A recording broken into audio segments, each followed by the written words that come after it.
Vamos falar de saúde agora?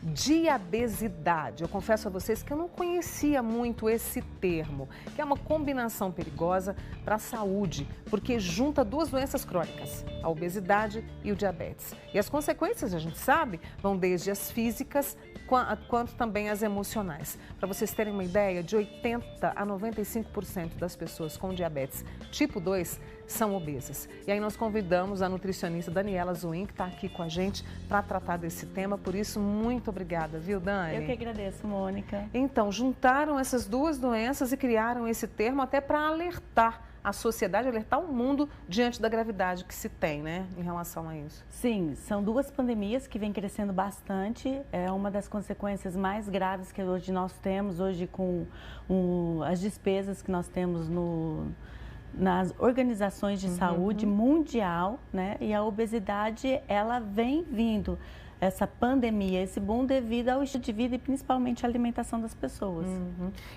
Tenho uma senhora, uma amiga minha aqui, que contou que perdeu a sobrinha dela de 22 anos, que tinha essas duas doenças. E a gente percebe isso cada vez mais numa faixa etária mais nova. Sim. 22 anos, 22 Daniela? anos. E isso eu falo. Nós estamos vivendo uma geração que os nossos filhos vão viver menos que nós, se continuarmos com esse estilo de vida sedentário, uma alimentação rica em açúcares, principalmente refinados, industrializados, né, ultraprocessados, e crianças desenvolvendo diabetes tipo 2, que é uma doença de adulto também, pelo estilo de vida. Também muito informatizado, as crianças deixam de sair para brincar, a preocupação com a criminalidade, né? Hoje a gente vê que as crianças ficam menos na escola e mais no computador, na frente da televisão, na frente dos tablets, celulares, então isso também tem contribuído. E quais são as saídas que a gente tem hoje justamente para, além da conscientização, quais são as saídas que a gente tem para essa situação? Porque tem prevenção, é possível, né? Eu sempre falo que a saída ela é muito fácil, porém ela não é simples. Por quê? A diabesidade, a obesidade e até mesmo a diabetes tipo 2, a gente trata ela com questões nutricionais e não com questões medicamentosas. Porque se você trata simplesmente por questões medicamentosas e não muda o estilo de vida, não muda o hábito, não muda o comportamento, cada vez mais você vai aumentando essa medicação. Então o estilo é muito simples o tratamento, é fácil. É você mudar seu estilo de vida, seus hábitos, seus comportamentos alimentares. Eu sempre falo, desembrulhar menos e descascar mais. E aí as pessoas... A gente está vivendo um momento em que a alimentação está muito... A gente vai ao supermercado, né? A gente percebe ali que aumentou e muito. E muitas pessoas falam, mas eu não tenho dinheiro. O que eu tenho que prestar atenção para essa alimentação de verdade caber no meu orçamento, Daniela? Porque muitas vezes vem esse tipo de comentário, então, né? Esse comentário que fala assim, eu pego também no meu consultório algumas pessoas falando isso, né? Que fazer dieta é muito caro. Eu falo, não. Dieta é tudo que você come em 24 horas, ela sendo boa ou ela sendo ruim. Então, a gente já quebra por aí. Você sempre dá preferência para os alimentos da época. Você não precisa comprar uma fruta que ela não seja da época. Então, frutas como o abacate, a banana, são frutas saudáveis e baratas, cabe no custo de qualquer um. Mas a facilidade de você preparar, às vezes, uma jarra de suco em pó, né? Ou comer uma fruta, porque até mesmo o suco eu sou contra, porque tem muita frutose.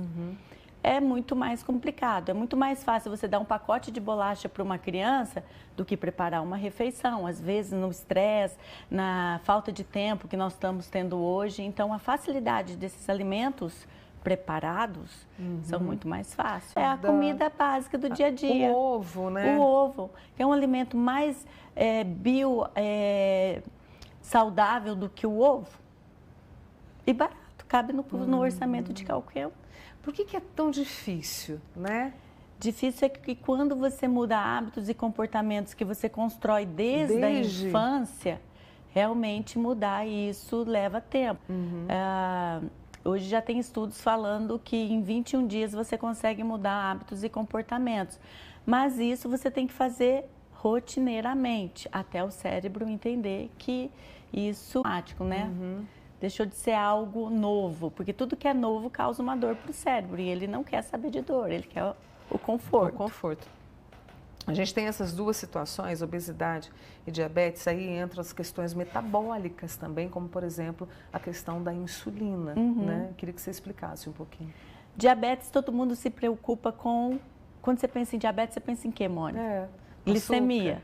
Glicemia. Então, hoje já existe uma diabetes in situ, que a gente questiona que ela está normal, mas a sua insulina, ela está alta. Isso é uma diabetes in situ. Então, ela causa tanto danos como uma glicemia alta. Você pode ter problemas renais, você pode ter problemas de retina, de visão, entre outros, doenças cardiovasculares, hipertensão, só de ter essa resistência à insulina, essa insulina alta. Então, muitas vezes, a pessoa ela tem a glicemia normal, porque o corpo vai fazer de tudo para ela ter essa glicemia normal, e a insulina alta. Isso já é uma pré-diabetes. Quando eu começo com essa consciência, né? Você falou dos hábitos, dos 21 dias, eu já começo a perceber a diferença sem a medicação, que muita gente hoje em dia já percebe, né? E agora no começo do ano, tanta gente fazendo exames para poder, né, saber como é que está a saúde, eu já consigo ver a diferença e afastar de vez. Agora, quem está nessa situação, aí precisa de um acompanhamento um pouco mais de perto? Quem já tem uma resistência à insulina, quem já tem uma insulina alta, já precisa de um acompanhamento perto. Porque o que acontece? Essa pessoa ela vai ficar diabética até o pâncreas falir, que é onde a glicemia sobe, é quando que seu pâncreas não está mais produzindo insulina.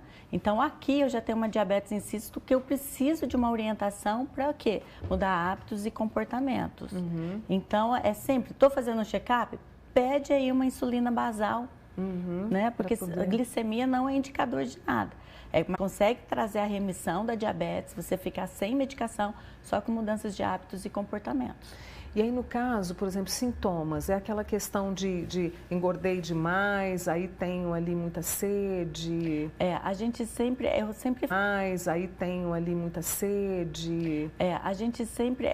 falo, a diabetes, aí já é um quadro já onde o pâncreas já parou de produzir a insulina. Então, eu tenho aquela sede excessiva, eu tenho a urina excessiva, né? E a perda de peso também.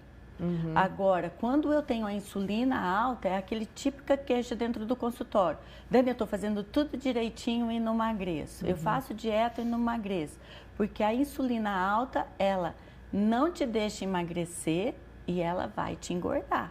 E aí é por isso que a gente usa esse termo, diabesidade. Diabesidade, né? Porque a insulina atrapalha todo esse processo. E hoje a gente tem, além dessa questão, né, de estar de olho no estilo de vida, exercício, atividade física, a gente tem outros caminhos também, né? Já autorizados, inclusive, pela Anvisa, não temos? Para poder ajudar essas pessoas que estão que estão muito obesas. Sim, a obesidade a gente tem que entender que ela é uma doença multifatorial, né? Ela não existe cura, ela existe controle. Então, uma pessoa obesa, ela sempre precisa estar em tratamento, sempre precisa estar em vigia, tá? Então, aí a gente tem várias questões, né? O nutricionista, o psicólogo, o psiquiatra, então, o endocrinologista, todo mundo, uma diversidade de uma equipe multidisciplinar, o treinador físico, todo mundo cuidando dessa pessoa. Agora, as questões da obesidade, ela não vem só isso também, questões de sono, né? O estresse, questões hormonais, tudo isso estão ligados à obesidade. Por isso é importante que nesse começo de semana a gente preste atenção nisso e que possamos aí cuidar dado aí pelas autoridades de saúde, que é a diabesidade. Muito obrigada. Eu que agradeço, Daniela. Mônica. Tá? Boa semana para